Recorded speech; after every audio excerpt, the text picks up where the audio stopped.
"Where are you going to, miss?" one of the men at the gate asked Mireille. "I am going out."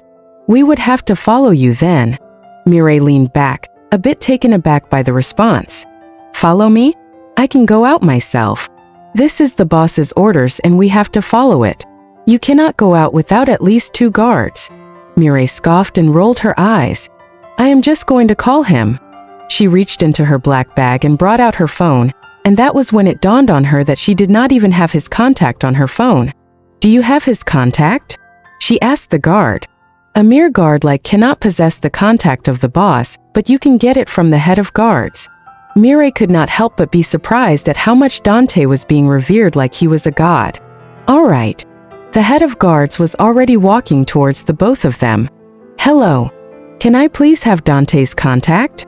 "Sure," the man replied, and Mireille handed her phone over to him.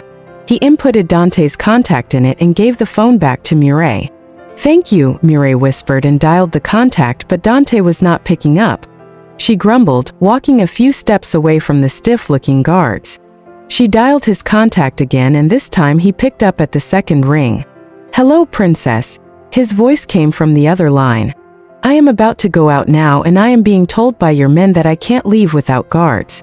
"Why is that?" "Your brother asked me to keep you safe." "I can't keep you safe if you are out of my sight." "I am fine, Dante. Nothing is going to happen to me out there, so keep your men to yourself." "Where are you off to then?" Dante questioned. "To see my boyfriend in privacy would be needed," she replied, and the line went silent for the next couple seconds. "Dante." She had to call his name to make sure he was still on the line. "My men would follow you and that is final," his voice was harsh. "Dante." You either stay back home or let my men follow you, princess." Mireille was about to argue with him, but the call ended with a beep.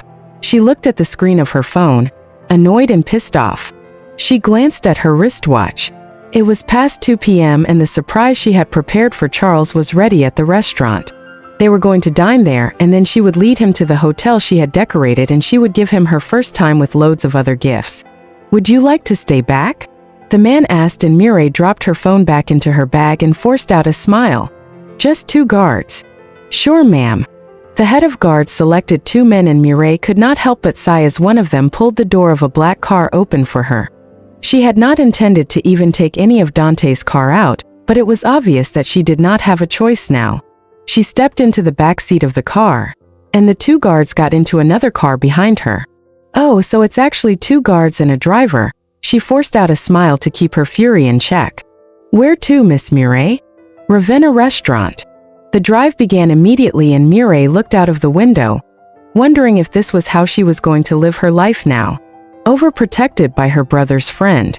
The ride was smooth and quick, and in no time, Mireille was walking into Ravenna restaurant, her head slightly bowed in a way that had her hair partly covering her face. She felt embarrassed, having 2 men behind her. She looked around the restaurant and smiled a bit when she saw Charles. She walked over to him and kissed his cheek.